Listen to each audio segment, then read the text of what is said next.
बहुत बहुत बधाई आपको भाई साहब। Thank you sir. तालियां बज जाए एक बार जोरदार इनके लिए।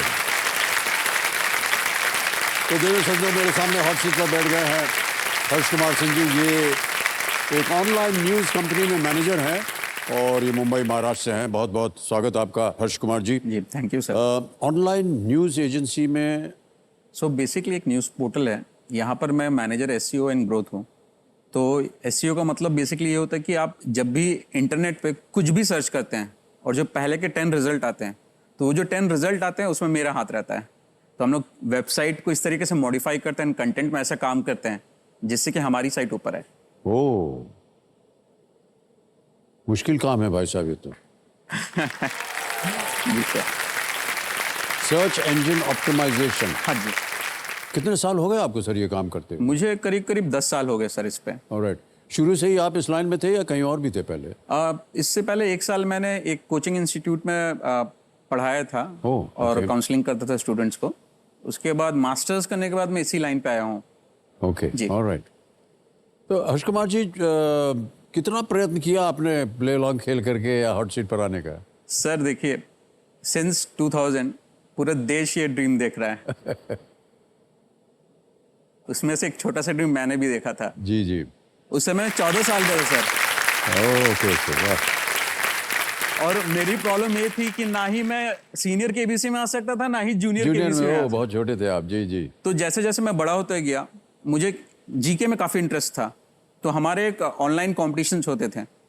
तो बिकॉज ऑफ केबीसी मेरा इतना इंटरेस्ट था, मैं इतना पढ़ता था कि 1-2 कॉम्पिटिशन में मैंने बिना पढ़े जीके को लिया और उसमें सक्सेसफुली क्वालिफाई कर दिया था उस पर्टिकुलर सेक्शन में। तो कहीं ना कहीं मेरी ज़िंदगी में, और मैं मानता हूँ कि हज़ारों की ज़िंदगी में केबीसी काफ़ी इम्पैक्ट है। Oh, thank you so much. Alright Harsh Kumar ji, companion के रूप में किसे लाए आज? मेरे पापा हैं। आपके पिताश्री आए हैं।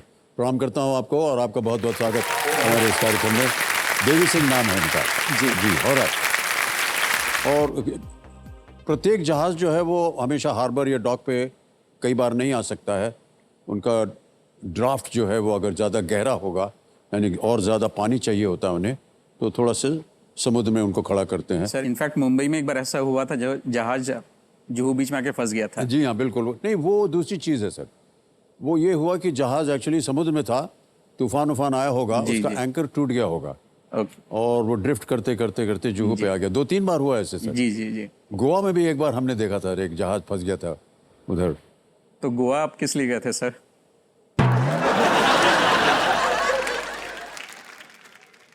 सर, जो लोग आम वजहों से गोवा जाते हैं उस वजह से के लिए मैं नहीं गया था। सर, शराब हम पीते नहीं, तो फेड़ी वेड़ी हमने नहीं पी थी सर, सॉरी।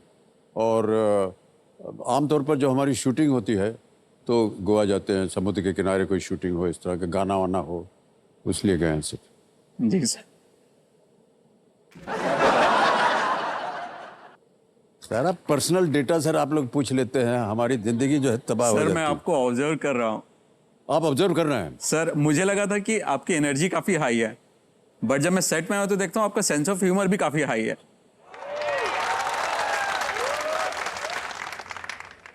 अच्छा सर, ये जो आप एसईओ हैं, इसमें हमारा दर्जा कहाँ आएगा? सर आपका नाम ही काफ़ी है। मैं जैसे ही आपका नाम यूज़ करूंगा टॉप में आ जाऊंगा। राइट।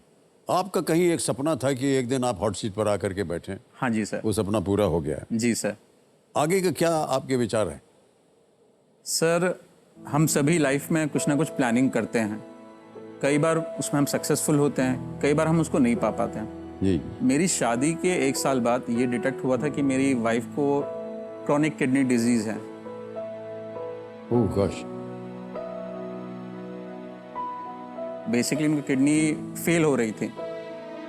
अनफॉर्चुनेटली वो ड्यू हो गया। सो इसी 19 दिसंबर को उनका ट्रांसप्लांट है। ओह गॉश। जितना वो पैशनेट एंड हार्डवर्किंग है अपनी प्रोफेशनल लाइफ में, उतने ही सिंसियर वो अपनी पर्सनल लाइफ में भी हैं।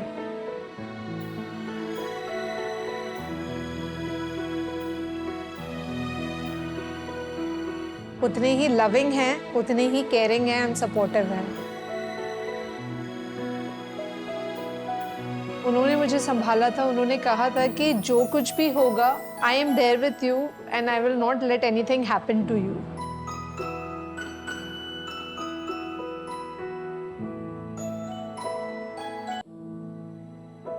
There were times that when I broke down, but he was there to support me.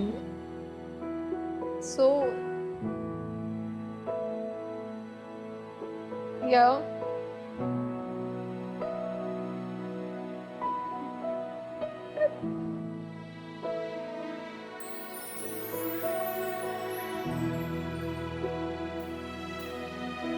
Fine.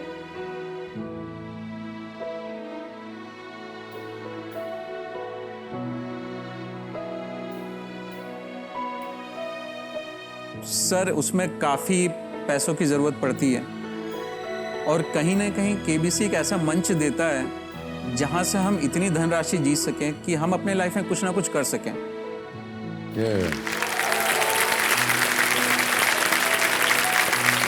हम उम्मीद करते हैं हर्ष कुमार जी कि आपकी पत्नी जल्दी से जल्दी शीघ्र वो स्वस्थ हों। तो हर्ष कुमार जी, आप एक बहुत ही यूनिक प्रोफेशन में हैं, बहुत कम देखने को मिलता है या सुनने को मिलता है कि जो काम आप कर रहे हैं। जी सर। और हमें तो पता ही नहीं था कि इस तरह का काम होता भी है कि नहीं। जी सर। तो इसके लिए कोई पढ़ाई करनी पड़ती है? सर इसके लिए कोई पढ़ाई करने की ज़रूरत नहीं है क्योंकि इस पे कोई कोर्स, अच्छे कोर्स एग्जिस्ट नहीं करते हैं। अच्छा। क्योंकि इसमें जो टेक्निकल पैरामीटर्स होते हैं वो कॉम्प्लेक्स होते हैं और जो सर्च इंजन्स होते हैं वो सारे चीज़ को डिस्क्लोज नहीं करते हैं, क्योंकि अगर वो डिस्क्लोज कर देंगे तो आप उसको मैनिपुलेट करके हर कोई टॉप पे आ जाएगा। हाँ, ये है। तो ये आप विद टाइम सीखते हैं, आप एक्सपेरिमेंट करते हैं, फिर आप देखते हैं कि क्या सही हुआ क्या गलत हुआ। उसके बाद आप फिर अगर मान लीजिए पॉजिटिव साइड में गया तो आप उसको रखोगे, अगर नेगेटिव साइड में तो आप नए एक्सपेरिमेंट्स करोगे। तो आपने कैसे सीखा कि हमारी जो न्यूज़ कंपनी है उसकी खबर जो है वो जब सर्च हो तो सामने आ जाए? सर तो एक्चुअली मैंने कुछ डिफरेंट कंपनीज में काम किया, अलग अलग इंडस्ट्रीज़ में। फिर मैंने कुछ दोस्त बनाए अलग अलग कंपनीज में, उनके साथ बातचीत किया। फिर मैं कई सारे साइट्स को एक्सप्लोर करता हूँ और सर मैंने एक एक्सपेरिमेंटल बेसिस में खुद का भी साइट बनाया था। ओह अच्छा। उस पर मैंने काफ़ी एफर्ट डाला था और मंथली बेसिस पे उसमें अराउंड 25,000 बंदे आने लग गए थे। सर ये 25,000 लाने में भी काफ़ी मुश्किल होता है अगर आपके पास कोई बड़ा ब्रांड नेम नहीं है। जी जी। अगर मैं आपका नाम यूज़ करता तो मैं पहले दिन में ही 25,000 पा लेता।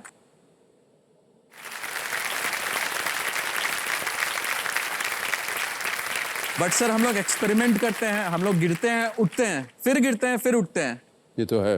जी लेकिन आपकी पढ़ाई हुई थी इंडियन इंस्टीट्यूट ऑफ मैनेजमेंट में? जी सर। तो वहाँ पर ये पढ़ाया गया था आपको? नहीं सर क्योंकि मैं 2011 एंड 13 के बैच का पास आउट हूँ, तो उस समय इस फील्ड के बारे में लोगों को आइडिया नहीं था। एंड सर ये फील्ड इतना डायनेमिक है कि हर 2-4 महीने में सर्च इंजन्स नए गाइडलाइंस लाते हैं, नए अपडेट्स लाते हैं, तो उसको आप किसी कॉलेज या किसी बुक में नहीं पाएंगे।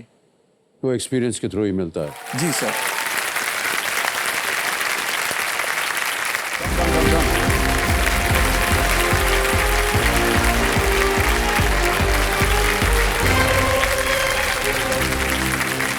Big hand for Anshuman. खुश हैं? बहुत खुश हूँ। बहुत खुश हैं। ये जो लगाया हुआ आपने, ये कोई खास वजह से लगाया हुआ है? जी हाँ।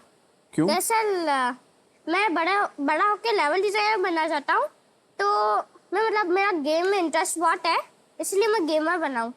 ये गेमर है आपका? ओके। सर आपके जूते बहुत अच्छे लग रहे हैं।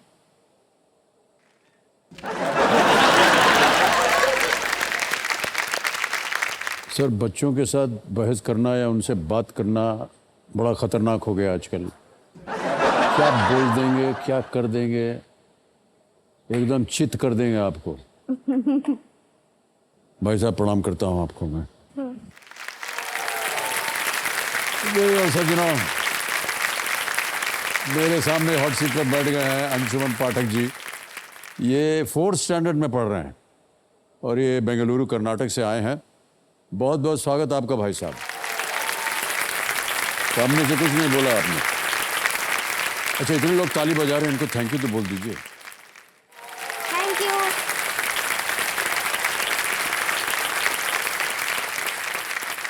हमारे ये जो ज्ञाननाथ जी हैं, उन्होंने कहा है कि आपका रिपोर्ट कार्ड पहले देखा जाए। ठीक है, देख लें? देख लो। ओके, देख लो।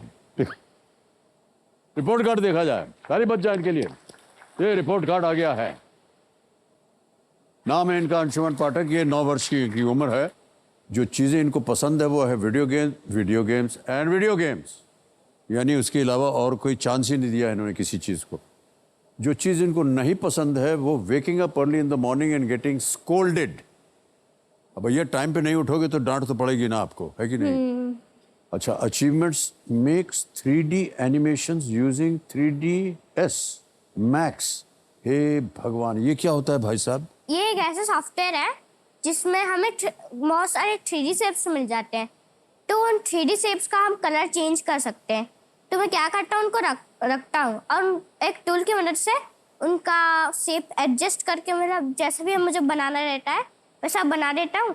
फिर एक के ऊपर एक या फिर उसके अंदर ऐसे डाल के ऐसे पूरा स्ट्रक्चर पहले बना देता हूँ। फिर एनिमेशन करने के लिए उस जितना पार्ट मुझे एनिमेशन करना है उसको सिलेक्ट करके एनिमेट करता हूँ।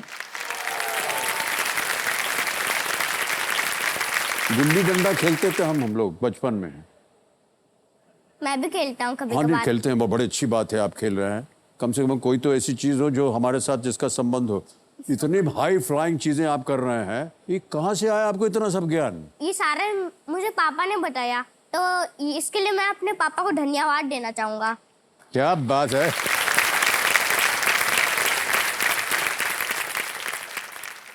पापा का एक बार परिचय दे देते हैं। प्रणाम करता हूँ भाई साहब आपको। आपका शुभ नाम?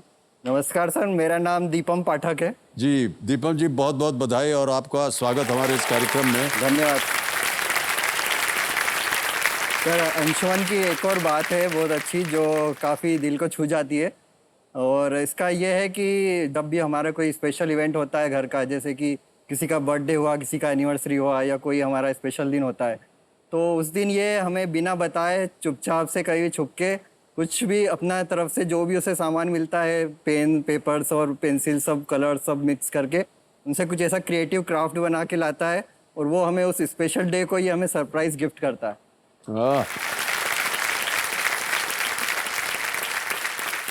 जैसे अभी केबीसी के सेट पे आने वाला था, हाँ। तो इसने खुद से ही हम लोगों को बोला कि मम्मी पापा, मैं अमित जी के लिए भी कुछ स्पेशल करना चाहता हूँ, तो सर ये आपके लिए यहाँ ये कार्ड बना के लाया है। अरे सर, हम देख सकते हैं इसको? जी सर।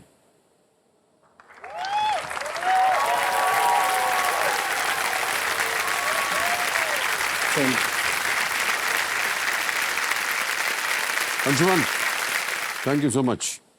बहुत बढ़िया बनाया। अभी हम सबको दिखाने जा रहे हैं। ठीक है। ये ऊपर देखिए, इन्होंने लिखा है टू अमित जी फ्रॉम अंशुमन पाठक। और इधर 2 ठो इन्होंने कुर्सी बनाया है, और ये ज्ञाननाथ जी 2 ठो हैं। इसको खोलिए और ऐसे खुलता है, ये ऐसे। Dear Amit ji, you are my favorite actor stroke host. You have worked more than 50 years. I wish you great health and happiness forever.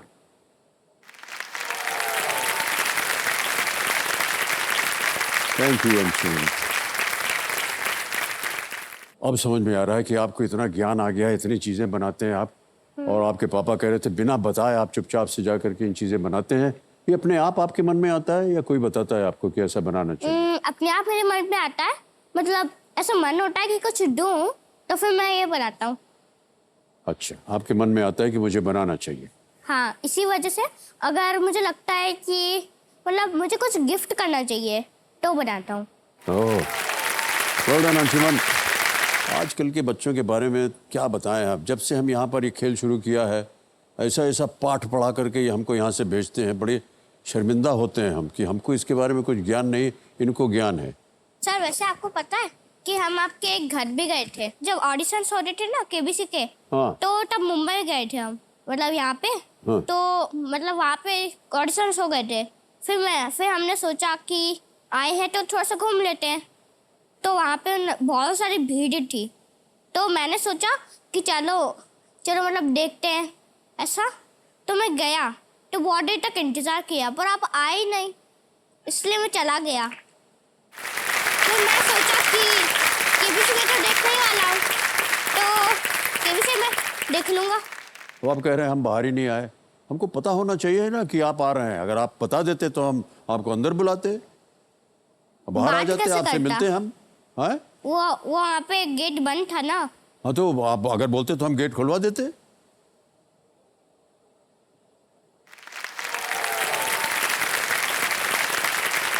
Sir ऐसे तो मतलब कोई भी ऐसा बोल के कि मैं ये हूँ क्या मैं वो आ सकता है ना।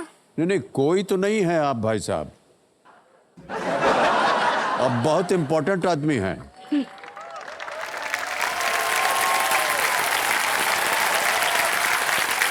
ठीक है हाँ अगली बार जब मुंबई आऊँगा तब आपके पास आऊँगा। जी, बता दीजिएगा हमें। हाँ। हम इंतजार करेंगे आपका। आपका मोबाइल नंबर क्या है पर? वही बता दूंगा आपको।